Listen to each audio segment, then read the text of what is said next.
Welcome to another episode of Into the Remote podcast, the show where we explore the new ways of working and exciting new future of work.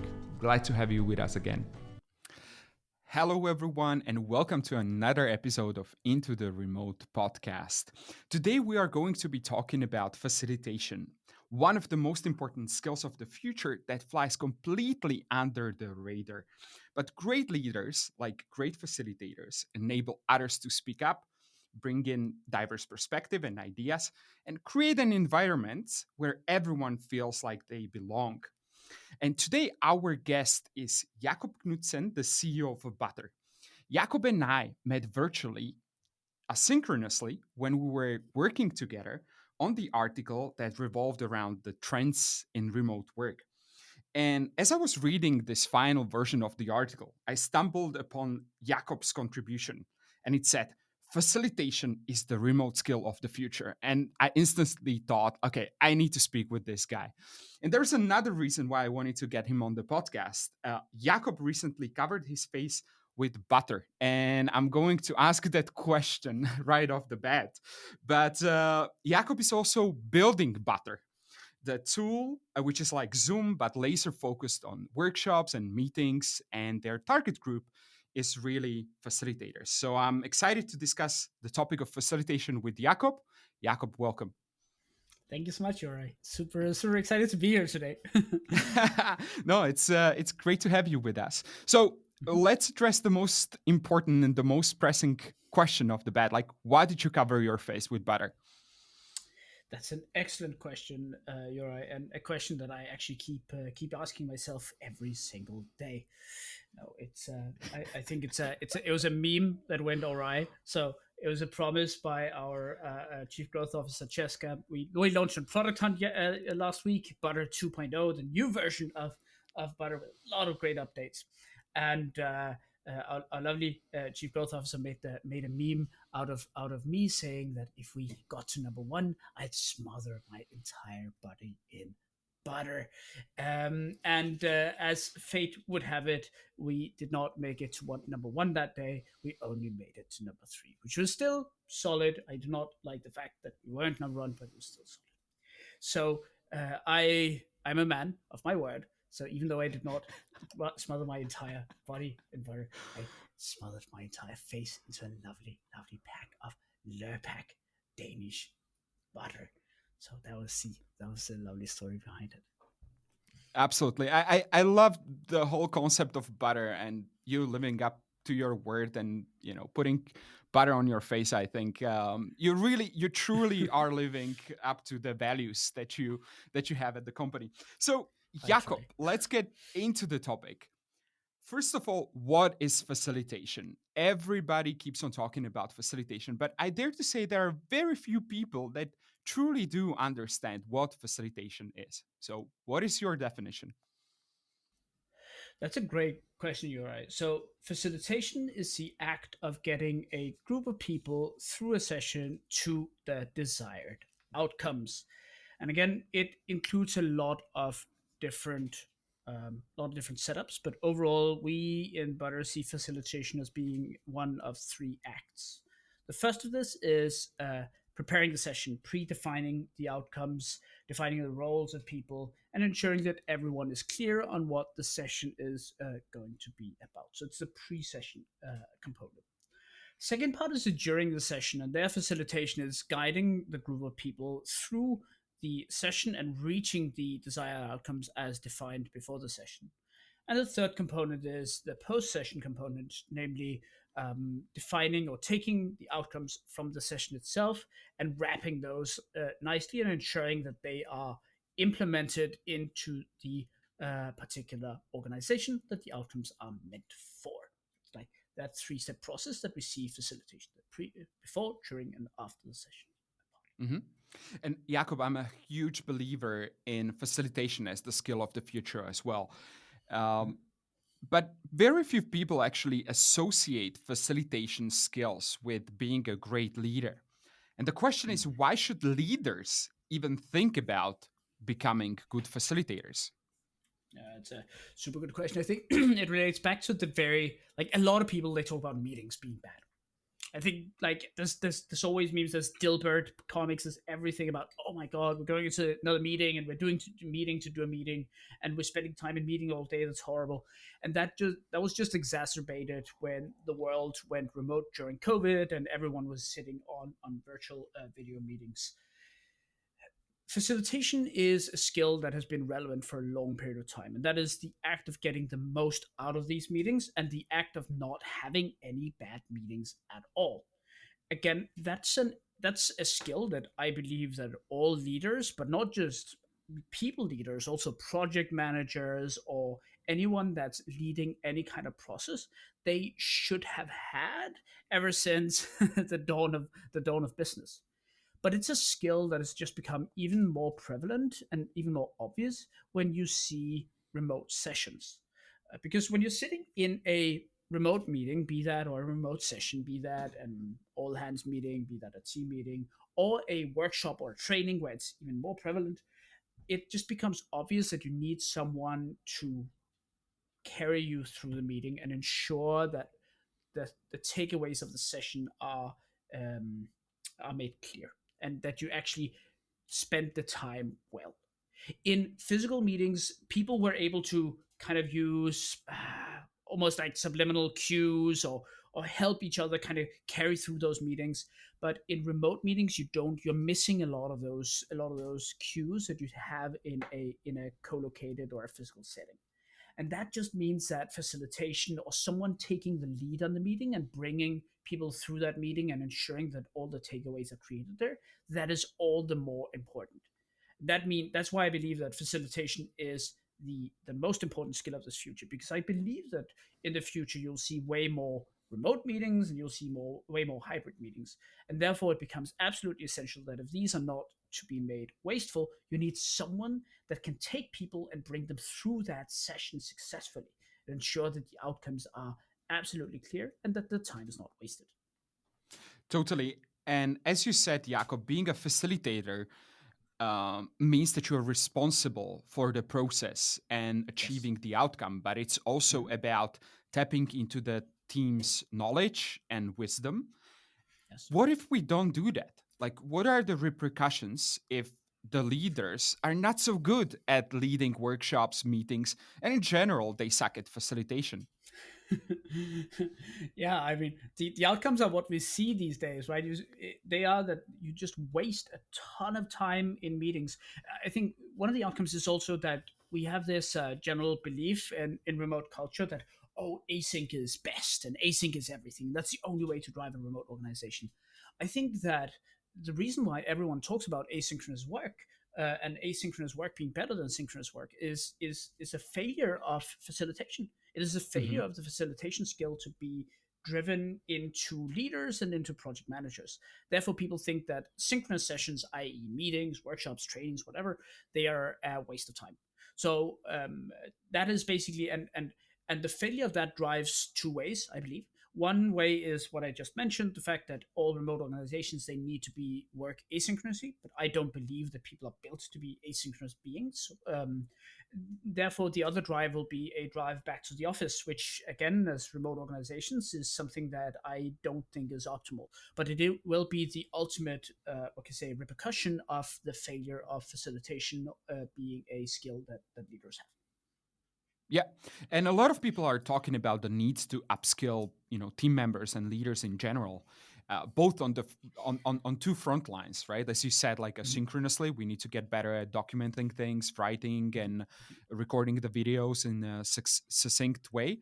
But also, as you said, like leading meetings, which ultimately means being good at facilitations. Mhm. So let's get practical over here. Because facilitation can be difficult to explain, but when people experience a really well facilitated meeting or a workshop, they're like, wow, I want more of those meetings in my life, right? So how can we learn to become better facilitators? Oh man, yeah, that's a great question. Um, I think the biggest part of becoming a great facilitator is having a ton of empathy and understanding, especially in remote settings, but in settings overall, just what is happening to each individual in the meeting, and whether you're tapping everyone's mind and whether everyone feels heard. There's something like there's some basic skills around empathy. There's also another basic skill around structure. Like being a great facilitator is being able to set up a structure and stick to it beforehand. So there's another basic skill there. But I think overall, there are a lot of great resources out there that help you understand the basics of facilitation and kind of get there. Again, one of the reasons we built Butter to begin with was to create a tool that superpowered facilitators. And that basically meant two things. One thing was for people that are experienced facilitators, they should be able to just pop in there and then suddenly feel like all of their wildest dreams came true. That they're able to, manage breakouts in an amazing way, have a great overview wherever people are, reallocate people on the fly, use whatever tool they have and just plop it in there, be it Miro, Mural, polls, you name it. But basically superpowering advanced facilitators into being able to do whatever they want. The other part that we wanted to do was to drive a structure that non-experienced or inexperienced facilitators can follow. So that means everything from setting up an agenda beforehand. So you set up an agenda, you make sure that you have clear outcomes defined for the meeting. You set up, icebreakers, checkouts, and the core of the meeting structure itself. All of that beforehand. So that's one thing. The first thing that a facilitator needs to do is ensuring that all the structure of the meeting has been planned out before. The second part is actually during the session. Again, we create guardrails that allow facilitators to stick to whatever they've planned beforehand, which is a super difficult thing to do. Like one thing is planning, it's nice, it seems good in practice, but then it comes back to the empathy and like sticking to the structure that you need to have during the session. Again, we created a product where we help people kind of stick to that structure, and we create ways of participants of engaging that kind of helps you with that empathy. It gives you cues to help with that empathy. And then we packaged it all nicely and kind of ensure that everything's there after the session has taken place.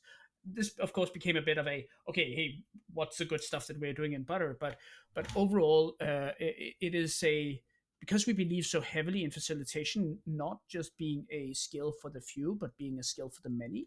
A lot of the stuff that we create is created upon the basis of what we believe facilitation should look like. Mm-hmm. I hope that answered a little bit your question, Eli. You touched on some really important points over there, and you mentioned structure in general, and mm-hmm. to me that helped a lot because as facilitators, as you mentioned a few times, we are not responsible for content, but we are responsible mm-hmm. for the process, right? And mm-hmm. being that kind of a bus driver that takes the visitors from A to B, right? While yes. entertaining them, just and making sure that we arrive there safely. And yes. to me, Jakob, that was incredibly scary off the bat, right? Like I had 60 minutes and I was supposed to fill them up with something, but I had very few slides, right? For example, yep. I only had one or two exercises pre-planned, obviously, but I was just mm-hmm. like, is this going to be enough? And it was incredibly scary, I have to be honest. So how can facilitators get over this initial fear of not having content to fill in those 60 minutes, for example? I think that firstly, again, I think you put it extremely well with the bus driver analogy, Uri, right? I mean, mm-hmm. I actually think there are two types of facilitators. Let me say that. I think there are non-content responsible and there are content responsible facilitators. It's a totally different conversation, but let's stick to the non-content responsible facilitators first. So again, the first thing is realizing that you may be responsible for collecting the outcomes and defining them up front through the collective wisdom of the group, but you are not responsible for actually coming with all the content during the session. You're responsible for the structure, but not actually the meat. And I think that is what you also need to be comfortable with as a facilitator. If people they are not providing the content, then of course you need a lot of almost say tricks, but methods to pull that content out of people. But people also in the session have a lot of responsibility for providing that themselves. So I think the first part is just being comfortable with, yes, you've created the structure and you created a framework for the success, but you're not the sole responsible for the success. People in that meeting holds as much responsibility, if not more, than you do. And making that clear from the very beginning, both for yourself but also for the audience, is incredibly important. I think the second part is just taking a lot of inspiration from what others have made out there. I know there are tons of great methodologies on facilitation. There's so many great icebreakers, so many great check in, check out tools out there, or not tools, but methodologies out there. I think taking a lot of inspiration from other facilitators, so you have a lot of backup tools in your bag if you feel that the conversation slows down. I think that's an amazing way to kind of feel comfortable in a facilitator setting. I agree with you. And some of the most experienced facilitators and moderators that I know, they usually have a lot of these techniques and methodologies and activities in the back of their mind, and they can really play them as they go along. Let's be more concrete over here. Like, Jakob, do you have any favorite techniques, questions, methodologies? That's a great question. I I wouldn't say that I have any specific methodologies that are favorites. And the main reason for that is I mean, you see so many methodologies out there, but they're very case specific. I mean, Hmm. design sprint methodology is quite nice when it comes to bringing up product concepts super fast, but it doesn't fit, more mature instances of the product, for instance, right?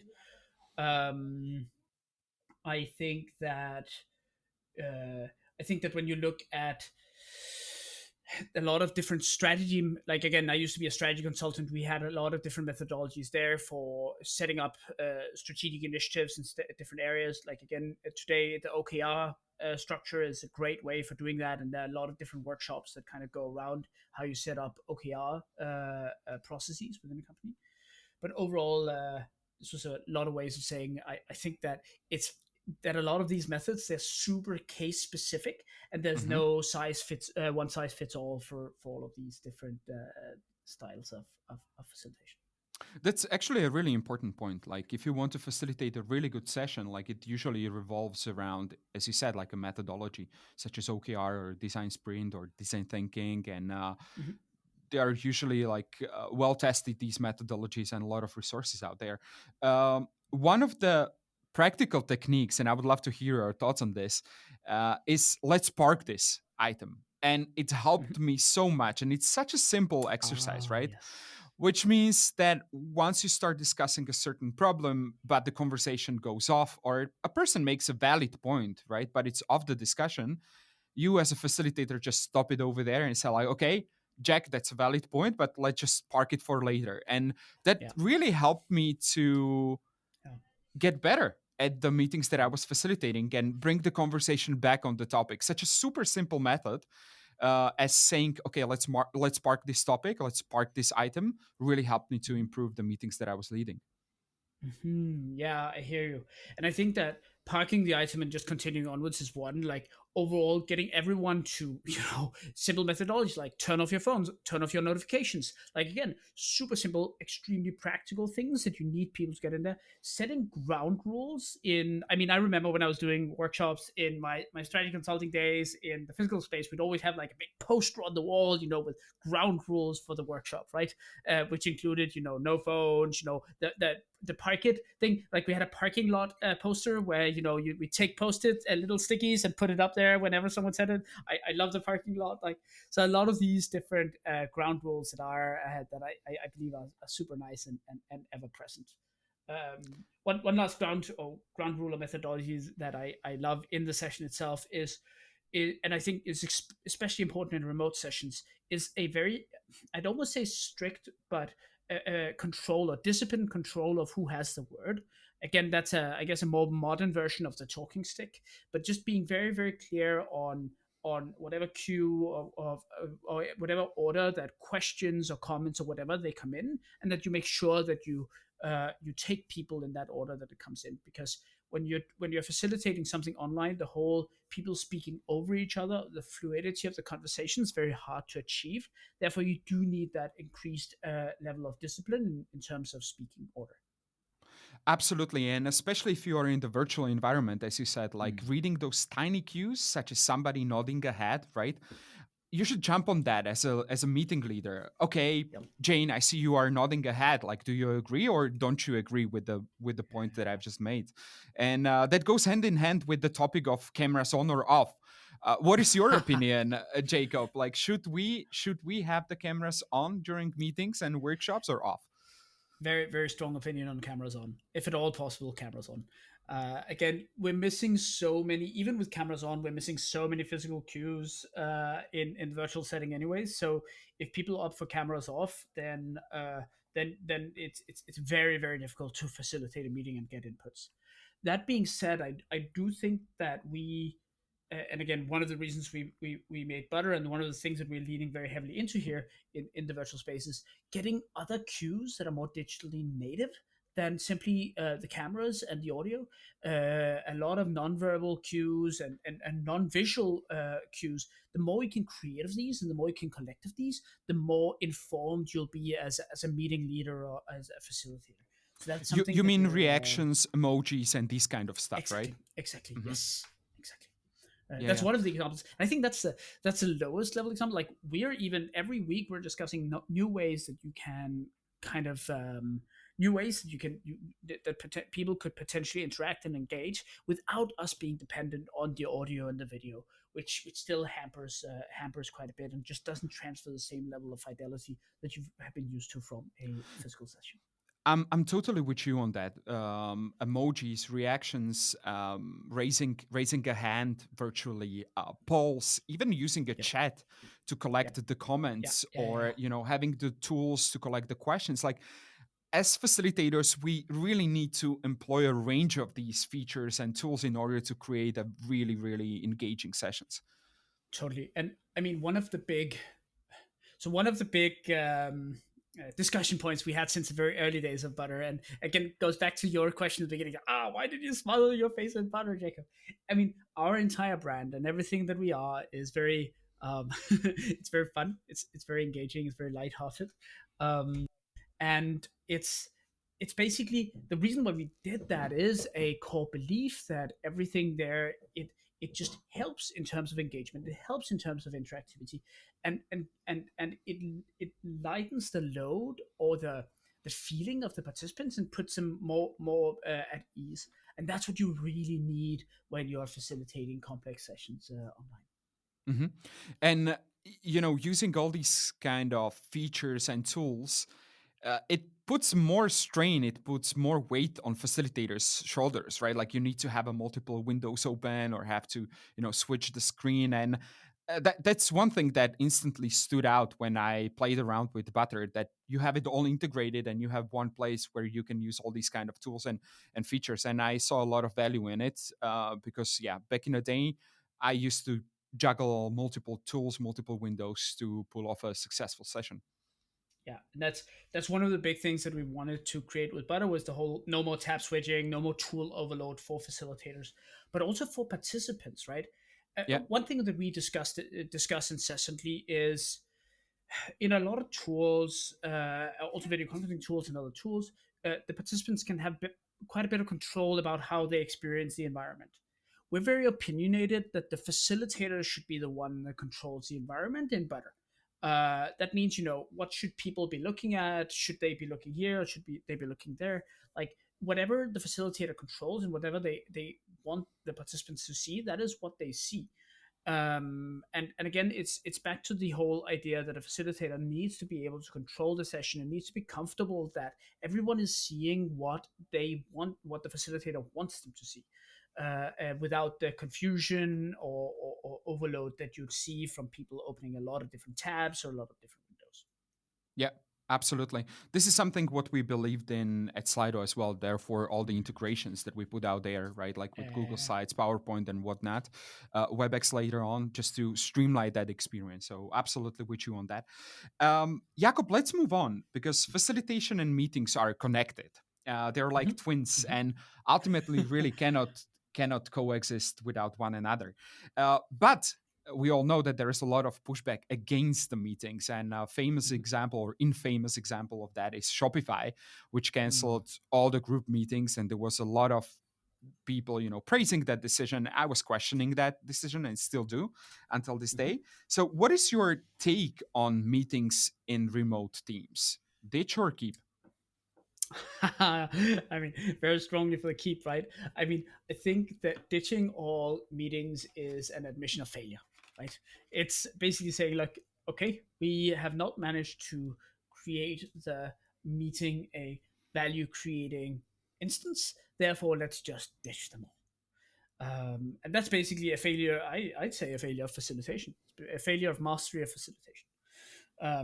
So again, if I do believe that there are too many meetings, I do believe that people overall tend to make the meeting the path of least resistance. It's like, we don't know what to do, let's have a meeting. But overall, but aside from that, if you are specific on why you have a certain meeting, if you do set up a clear agenda, clear outcomes, if you do facilitate it specifically, then it's an extremely strong type of session where you can have significantly better, say, brainstorming outcomes. You can have you can reach decision much faster. There are a lot of these things that you can do in a great meeting and a greatly facilitated meeting that just simply will struggle to do asynchronously, which is Shopify's current alternative. hmm And in our daily jobs, like we experience and we attend a lot of meetings and different types of meetings. From your perspective, what type of meetings or which meetings in particular are in the greatest need for a skilled facilitator? Yeah, I mean, I'm very opinionated there, right? I mean, we started Butter with two use cases in mind: workshops and trainings. And those are, again, if meetings is all sessions where people meet, then this is a very small, not a small, but a very specific subsegment of these. And the reason why we started those were because they were the most complex of synchronous sessions. um, those are like, they're irreplaceable. You cannot, like, a greatly facilitated workshop where you bring a group of people through a complex process and come out with a specific outcome. Like, there's no real replacement for that. It's very, very difficult to do asynchronously, if not impossible. The same thing for a great facilitated training session where you enlighten people. Again, different types of trainings. It's not the 0 to 1 where you can do a lot of async, but if you do tend to upskill people with concrete examples and stuff, then a training session is great for that. So those definitely need to be done asynchronously. Then you have a lot of then you have two other types of meetings that I believe are very important to do synchronously. One is the complex decision meetings. Again, hmm don't get me wrong. It's not that you have to take in the information during the session. No, you have to prepare a lot of stuff async. And I think for a great synchronous session to succeed, you have to have a lot of great async work around it as well. Don't get me wrong there. But I think the actual conversation and actual decision making based on a ton of asynchronously digested materials is best done in a synchronous session. The other type is brainstorms. So just loose conversations where you kind of know which direction you're heading, but you mostly spitball in to come up with ideas in a specific direction. The ping pong and the fast building on each other's ideas is just so much better done in a synchronous session there than it's done asynchronously, simply because of the speed and the energy that you end up building there. Maybe the plus one is celebratory meetings. So again, if you want to kind of have if you have a great announcement that you want to do through a company all hands or a town hall, and you want to kind of have the energy build upon the energy, then that is also definitely something that is better done in sync. All great examples. And I think brainstorming sessions are so important. And most of us have been, you know, have been participating in many of those over the years, but very, very, very few of those sessions really stood out, like, to be honest. Can you give us some concrete tips and pieces of advice on how to really improve these brainstorming sessions? Yeah. Again, I do feel like I sound like a broken record, but I think a lot of brainstorming sessions they fail because they lack structure. And it Hmm. some people, they think, oh, a brainstorm, that needs to be like fluid, and we just go in there and then stuff comes out. But if you're not clear on why you are brainstorming and what the desired outcome of the brainstorm is, if you're and not just desired outcome, but what is the playing field of the brainstorm? Is it, can we bring in everything, or are we playing in a very specific area? Like, a lot of the best ideas, they come not from having a total open field, they actually come from creative constraints. So again, the most important thing, I believe, for a successful brainstorm is setting up a clear playing field, a clear structure of the brainstorm, and very clear outcomes from what you want out of the brainstorm beforehand. And I'd say a plus one to that is only having people in the brainstorm that actually contribute to it. So not having people that are in there as spectators to the brainstorm. That's it's a bit weird for the spectators, and it actually constrains the active people in the brainstorm from coming up with ideas. Those are some very concrete tips on hosting and facilitating brainstorms. Really good stuff over there. And just to elaborate on the synchronous element of great meetings, what you touched on previously, this proved to be working really well for us for brainstorming sessions to do the Yeah. pre-meeting work, right? Like you give Yes. Yes, I agree. people instructions. All right, folks, we need Yeah. to increase the number of signups, and I would love to bring everybody together into the room. Like, how can we do that without giving these instructions ahead of the time? You just put a person, on the spot and ask this person, okay, tell me, how should we do that? Like, without doing a Yeah. proper research, without thinking about it in a wider context, it's very difficult, and those meetings tend to go nowhere, or you just scratch the surface. So that's what proved to be working pretty well for our team, like when we started getting ready for these Yeah. in-person meetings ahead of time. What's your So opinion? so smart. So smart. Like, totally agree on that. And I think another thing that you avoid when you do the when you prepare super well and you ask people to do all the pre-work before they walk into the brainstorm, that's actually a group think, right? So if you make no pre-work, then you might very well end up with people like kind of just circle around the same ideas and group think. Whereas having done a lot of pre-work, you actually ask people to think in on their own time, which then, and what was the word I was looking for? Uh, yeah, well, think on their own time, or in their own particular area. I do believe that you can do some of that pre-work if you need to carve out people's time. You can carve out like an individual time in the first 30 minutes of the brainstorm or whatever, where people can read through and kind of generate ideas on their own. But then you need to create that pre-work in as a part of the brainstorming structure, if you will. Yeah, absolutely. Jakob, let's talk about Butter because, as I said, like it's a tool for facilitators, and from what I've played around, it really looks something super valuable and taps into those needs, such as having or creating the structure, having this kind of a setup of tools that I can play along. What are your favorite Butter features to keep the online audience engaged? That's a good question.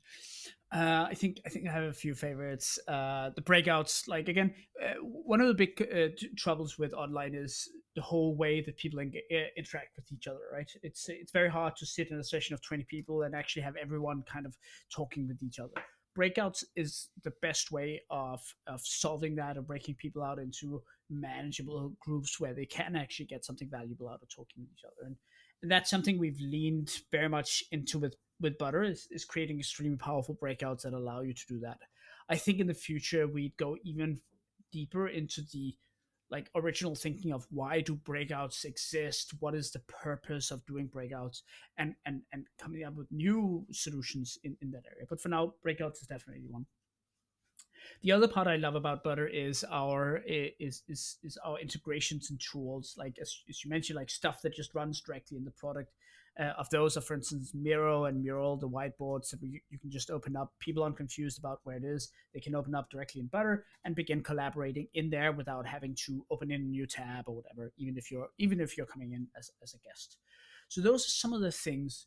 I think some of the dark horse features that we built, and I was super surprised about how creative people could be, was our flashcard feature. So we built like a way for people to create their own flashcard decks. They could be decks of just simple question prompts. They could be interactive images where people could pin their little cursors on. And we've just seen so many cool things that people have created, even from, you know, just saying, yeah, I stopped doing slides, I'm just doing flashcards now because it forces me to be very succinct and simple, to using it for all kinds of super cool icebreakers. I particularly like the sheep scale icebreaker. You know, what type of sheep are you today, where you can pin, you know, a happy sheep or a crazy sheep or whatever, right? So all these Love it. cool things that we've just seen people create. So I think those are some of my favorite features. Awesome. Great stuff over there. And Jakob, you also released templates just recently, Mhm, right? And that's mhm. also the reason why you smeared the butter all over your face, because you ended up on the third place in the product Mhm, hunt. So congrats on that. mhm. How can Thanks. users get the most out of the templates that you released? Yeah, I mean, so we've got two types of templates. One template is for agendas. So if you want to run the perfect, perfect brainstorm, the perfect design sprint, the perfect town hall, then we have uh, uh, agendas, full blown agendas that people can utilize in there. So they can just start up their Butter account. It's free, and then they can plug in the template, and then they can get going with the meeting. So again, back to the whole: how do we help inexperienced facilitators become strong facilitators? That's one of the ways that we do it. So that's one type of template. The other type is templates of individual tools. So they would be, I guess, for example, the sheep scale check-in templates. It's individual tools, flashcards. It could be playlists, it could be polls that we've got people made for, especially for icebreakers and checkouts. They've been extremely powerful there. So that's the way that I'd recommend people to get the most out of the templates. Cool stuff.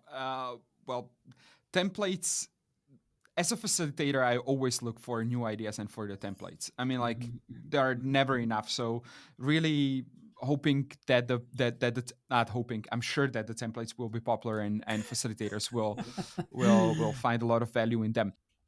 Let's wrap up this conversation. So, Jakob, over to you. How much do you think that facilitation will become really an sought after skill for the leaders? Oh, like I don't doubt that for a second. I think it'll be a massively sought after skill. Uh, Already today, we're seeing loads of facilitation courses pop up. We're seeing that any remote organization, or most of the remote organizations that I speak with, they require people in leadership or in project management positions to have some level of facilitation training. And again, if we believe that the world is becoming more remote, which COVID for sure has pushed it to become, then facilitation will become an absolutely go-to skill for any kind of person that is expecting to enter into any kind of leadership or project management. Well, that's a beautiful picture of the of the future, and I really hope that the facilitation will become a widely spread skill among the leaders and the team members in general. And Jakob, just the very last question, which I always ask all of our guests: what are your three favorite books that inspired you recently? Oh, that's a great question. I think first of them is the Mom Test. I think he's called Rob Fitzpatrick. It's such an amazing book. It's inspired me ever since the beginning of building Butter, and before that, a great way to kind of get going with any kind of startup or with any kind of problem that you wanna attack. Second book that I'd recommend was what's called uh, the Great CEO Within, from Matt Machari.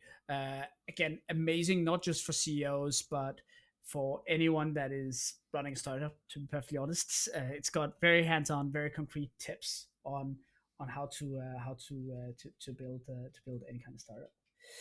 And the third book, oh man, you're really pushing me here. I think the third book would be Pandora's Star from Peter F. Hamilton, which is a sci-fi book. I'm a big sci-fi Nice. nerd, and what you say, the world building is absolutely amazing, and I get so excited building that and or reading a book like that. Also in terms of what the world can become in the future. Great stuff. Jakob, thank you so much. And if any of our viewers slash listeners would like to connect with you, how can they do that? I'd recommend on LinkedIn.